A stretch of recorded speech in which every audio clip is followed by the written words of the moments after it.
So apparently everyone hates the new ChatGPT, and we need to talk about it.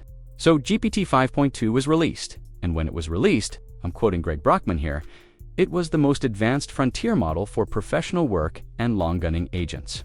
So this is essentially the model that OpenAI released that was pretty much the comeback to Google's Gemini 3. And if you weren't familiar with how the models got released, Gemini 3 was released a couple, weeks or days earlier. And a lot of people were surprised so much that many people canceled their ChatGPT subscriptions and hopped on over to Google, because Google basically have the full AI stack. Now the thing is, right when this model was released, it was supposedly the most advanced model. When you look to the benchmarks, and I do apologize for the resolution, it's not your phone or laptop. It's just the image I have. But the point is that you can see that GPT 5.2 thinking was supposed to be a step above every other model.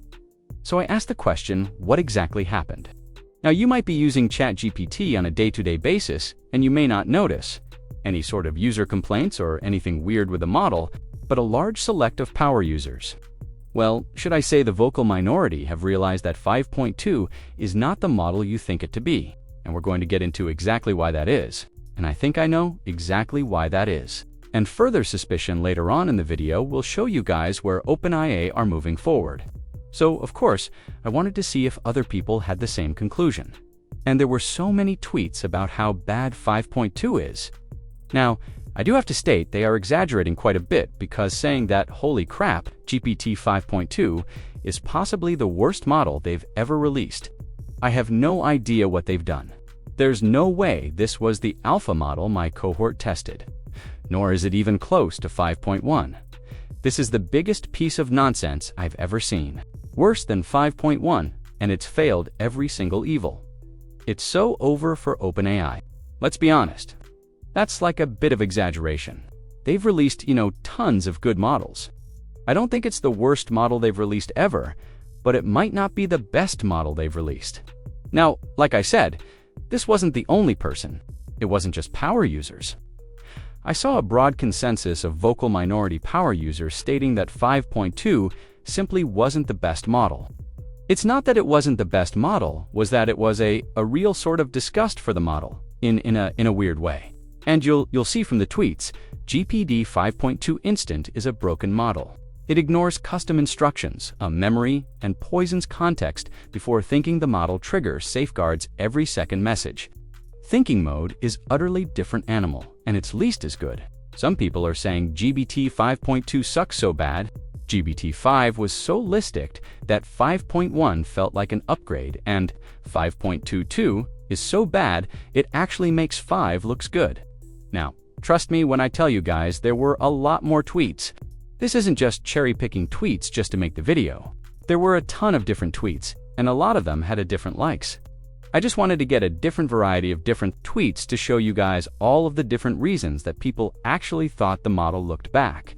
So, you might be thinking, okay, well, the model was released. It was released in, I guess you could say backlash to Gemini 3. So, how on earth did OpenAI quote-unquote mess this up, and what actually happened? Well, one of the things I wanted to show you guys as well was the SimpleBench, because there is one thing that is really strange about this model that I have to be honest with you guys, and that is the benchmark inconsistency. GPT 5.2 Pro is extraordinarily inconsistent across a range of different benchmarks. What I mean by this is that GPT 5.22 succeeds and excels on certain benchmarks, but completely fails the tests on other benchmarks. For example, SimpleBench is supposed to be a benchmark that smart models can get, models with good real-world understanding. And I'll actually come back to this in a minute. But the point I'm trying to say is that SimpleBench was a benchmark that's designed to sort of trick the model with trick questions and see if the model is actually paying attention to the entirety of the question and not just, memorizing some stuff. And it got a 9 in terms of placement on the SimpleBench benchmark. And to be honest with you guys, that isn't good because it's underneath Gemini 3 Flash, underneath the other Claude Opus models, and underneath GPT-5 Pro, so I mean it's also underneath Gemini 2.5 Pro Preview that's released all the way back here in June. So you might be thinking, how on earth is a model that's released, months later after Google Months later, after Grok, and months later, after Claude, failing at some, well, one of you know, the tests that basically test the true reasoning of the model. When I say true reasoning, I'm not talking about maths coding and all of those, quantitative benchmarks. I'm just talking about understanding the world in a way that humans do more so than you do realize. And now, a lot of people are saying, remember I said there were just tons of tweets? Trust me, guys. This one person said, this is why we don't like 5.2. It talks about a role playing like a human, and it just sounds just awful. Now, remember what I said. Okay, 5.2 is an incredibly smart model. However, on some benchmarks, it completely seems to collapse, and we're going to dive into exactly what that reason is. But one last example that I want to show you before we dive into, the entire reason that 5.2 is so weird and the way. I think OpenAI is taking things as how it performed on the EQ bench. So a lot of people were saying that 5.2 was just completely terrible in terms of the, emotional bench, in terms of how good it is at talking to humans and, simulating personalities and that kind of stuff.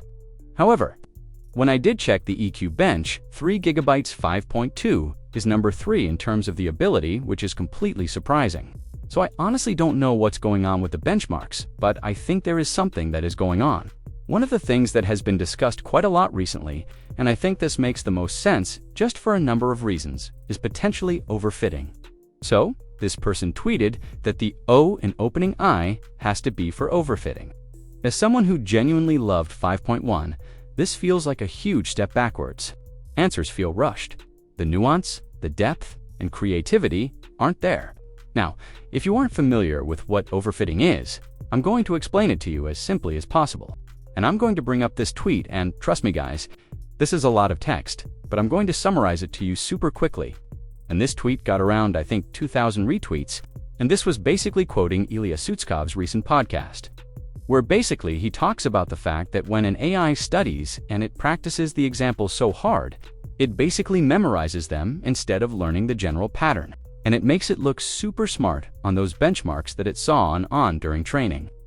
But it basically just performs super bad on the new unseen data. So greater than inadvertently is that people take inspiration from the eval. You say, hey, I would love our model to do really well when we release it. I want the evos to look great. What would be RL training that would help on this task, right? I think that is something that happens, and I think it could explain a lot of what's going on. If you combine this with generalization of the models actually being inadequate, that has the potential to explain a lot of what we are seeing. This disconnect between eval performance and actual real-world performance, which is something that we don't today exactly even understand what we mean by that inadvertently. Think about it using this example. Okay, and if you want to pause to read this, you can. But imagine a student who memorizes the exact answers from last year's exam instead of understanding the actual subject matter. If the teacher changes those questions even a small bit, suddenly you know the student's going to do poorly on the test because they never learn the underlying ideas and concepts. So in AI, this is basically the same thing. So the overfit model is basically just matching the training data. Too much, including random noise or quirks that basically never repeat in real life. And because it learns those, when it comes to tests and those kind of things, that's where it performs really well. But in the real world, it just fails. And this is what this tweet is getting. And I think it summarizes the biggest problem. And I think in the future, this is going to change quite a lot because, it talks about how research teams have entire divisions that have nothing to do but create new reinforcement learning training environments designed to boost those benchmark scores. They treat the SW-bench, the MMLU, like standardized tests. Then the model just studies hard on those tests, and then it fails to fix a simple bug production without introducing you to new ones. And Sutskever said the analogy is perfect. The student grinds 10,000 hours of competitive programming, memorizing every algorithm, every edge case, and it becomes the #1 ranked competitive programmer in the world. But student B practices 100 hours.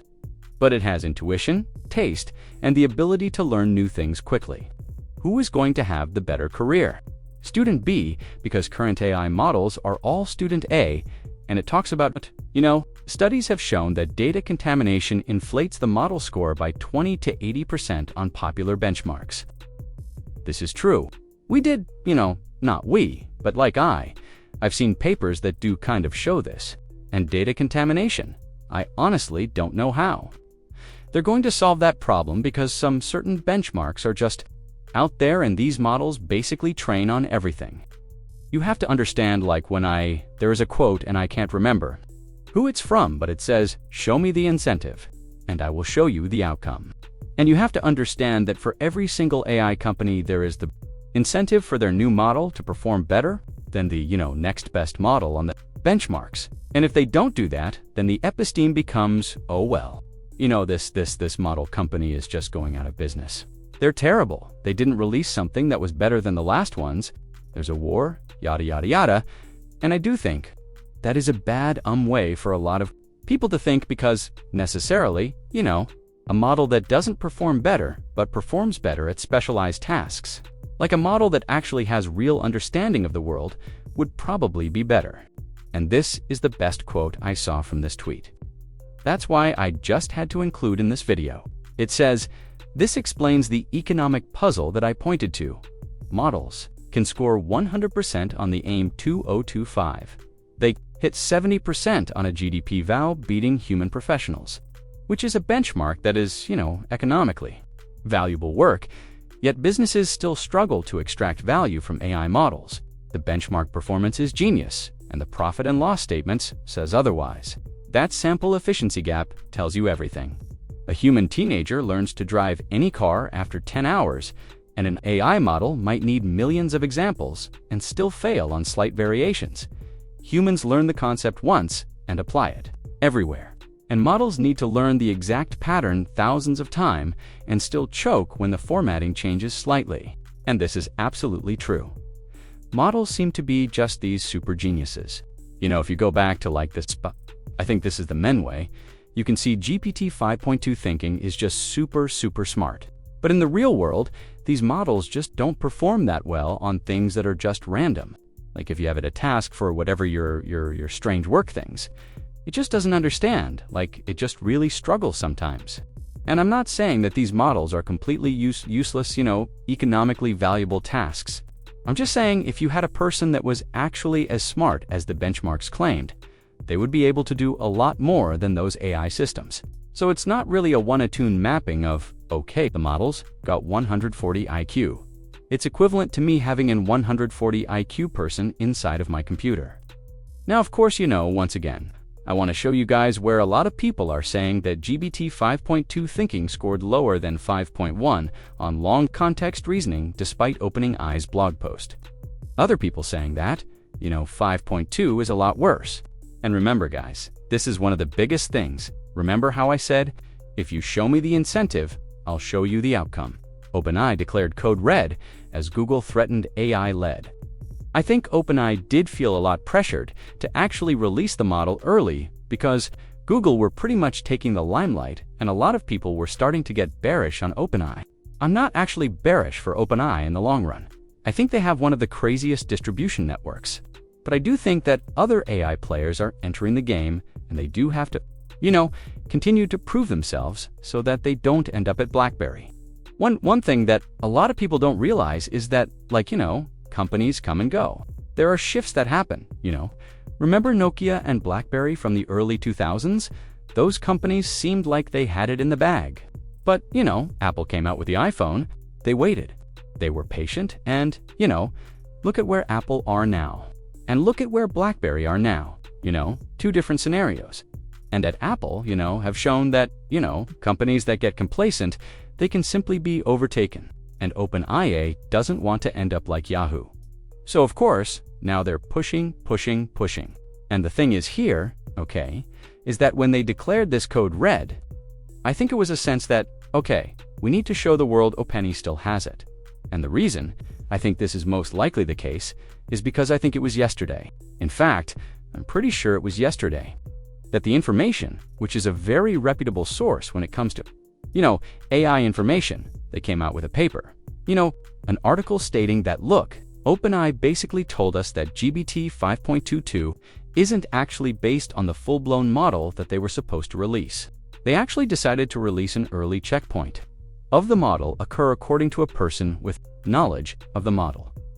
So there's still some improvement there. So it seems like on the one hand, this model was basically geared to performing uneconomically valuable tasks because that's what they said it was designed for. And not just that, it seems like the model's EQ wasn't good because it just wasn't designed to talk to people. It was designed just to get work done. And number 3 was like this was, a response model because they were just scared of, what Google is doing? And we did actually get some confirmation that, this is number 1. It's an early checkpoint of the model. So it's clear they probably did rush this out if it's an early checkpoint. And number 2, we did get confirmation that 5.2 is going to be upgraded in the next part of 2026. So in Q1 to 2026, we can expect some interesting upgrades. So this was actually confirmed in this interview. So you might want to take a listen. When's GPT-6 coming? I don't know when we'll call a model GPT-6, but I would expect new models that are significant gains from 5.2 in the first quarter of next year. I don't have like an eval score in mind for you yet, but a more enterprise side of things or greater than, definitely both. There will be a lot of improvements to the model for consumers. The main thing consumers want right now is not more IQ. Enterprises still do want more IQ. So we'll improve the model in different ways for the kind of 4 different uses. Asterisk. Thank you so much for watching all the way to the end. If you enjoyed this deep dive, please smash that like button. Share your thoughts in the comments below. And don't forget to subscribe and turn on notifications so you'll never miss a future update. We've got a lot more exciting tech stories coming your way. Until next time, stay curious, stay inspired, and we'll see you in the next video. Goodbye.